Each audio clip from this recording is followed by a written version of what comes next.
বুধবার নাগরিক কনভেনশন ডাকলেন বনগাঁর পৌর প্রধান। নৌকা করে ইছামতি নদী বক্ষে ঘুরে দিলেন নদী পরিষ্কার রাখার বার্তা। ইছামতি নদী বক্ষে ঘুরে এলাকার সাধারণ মানুষের কাছে ইছামতি নদীকে পরিচ্ছন্ন রাখার আবেদন জানালেন বনগাঁর পৌর প্রধান।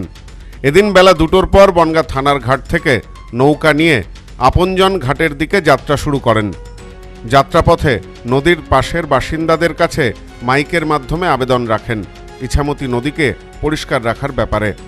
নৌকোতে একটি বড় ফ্লেক্স টাঙানো হয়েছিল, তাতে লেখা রাজ্যের মুখ্যমন্ত্রী মমতা বন্দ্যোপাধ্যায়ের নির্দেশে বনগাঁর পৌর প্রধান গোপাল শেঠের উদ্যোগে পৌরসভার কনজারভেন্সি দপ্তরের কর্মদক্ষতায় স্বর্গীয় ভূপেন্দ্রনাথ শেঠ স্মৃতি মহাশ্মশান থেকে আপনজন মাঠ 4.5 কিমি ইছামতি নদী পরিষ্কার করা হয়েছে। প্রসঙ্গত, গত শনিবার বনগাঁ জেলা তৃণমূলের পক্ষ থেকে সভাপতি বিশ্বজিৎ দাস চিঠি দিয়ে পৌর প্রধানকে পদত্যাগের জন্য 7 দিনের সময়সীমা বেঁধে দিয়েছেন। নির্দিষ্ট সময়ের মধ্যে পদত্যাগ না করলে কঠোর পদক্ষেপ করা হবে বলেও জানানো হয়েছে চিঠিতে। বিষয়টি বর্তমানে বনগাঁর রাজনীতিতে সবথেকে বেশি আলোচ্য বিষয়। এসবের মধ্যেই এদিন পৌর প্রধানের এই কর্মসূচি নতুন করে আলোচনার কেন্দ্রবিন্দুতে এসেছে। এসবের পাশাপাশি আগামী বুধবার শতবর্ষের ঐতিহ্যবাহী টাউন হল ময়দানে রামমোহন রায়ের মূর্তির পাদদেশে নাগরিক কনভেনশন ডেকেছেন পৌর প্রধান। এদিনের কর্মসূচি শেষে সাংবাদিকদের মুখোমুখি হয়ে গোপাল শেঠ বলেন, বনগাঁর পৌর প্রধান হিসাবে দায়িত্ব নেওয়ার পর ইছামতি নদী পরিষ্কার, এটা আমার একটি বড় সফলতা। এলাকার মানুষের কাছে আমাদের আবেদন থাকলো, নদীতে ময়লা ফেলবেন না, দেখবেন আপনার নদী আপনার জীবন জীবিকার সহায় হয়ে উঠেছে। পৌরসভার চেয়ারম্যান হিসেবে দায়িত্ব 2021 জুন মাসে নিয়েছিলাম এবং বনগাঁর মানুষের প্রত্যেকের পৌরসভার নাগরিকদের প্রশ্ন ছিল এই ইছামতি কচুরিপানায় কতদিন ঢাকা থাকবে।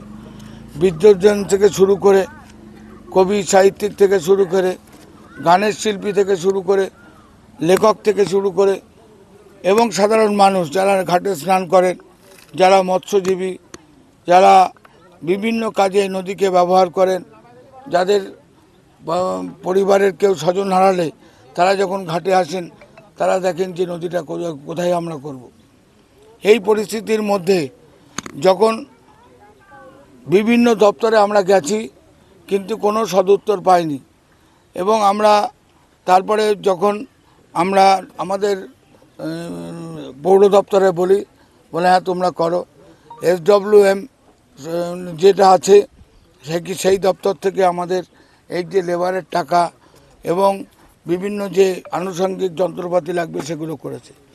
এটার বড় হাতিয়ার ছিল আমাদের যেমন কচুরিপানা কাটার মেশিন, যে আমরা নিজেদের বুদ্ধিতে কনজারভেন্সির ছেলেদের নিয়ে আমরা সেই মেশিন তৈরি করেছিলাম এবং সেই মেশিনটা অত্যন্ত প্রয়োজনীয়ভাবে আবহমান কাল ধরে এই নদীকে পরিষ্কার রাখতে সাহায্য করবে।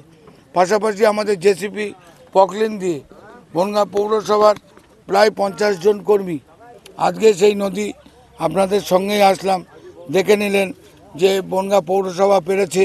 আমরা বনগাঁ পৌরসভার শুধু কর্মচারীদেরই এটা কৃতিত্ব যে আজকে এই কাজটাকে করেছে। সব্যসাচী ভট্টাচার্যের রিপোর্ট, নিউজ নোম্যান্সল্যান্ড, বনগাঁ।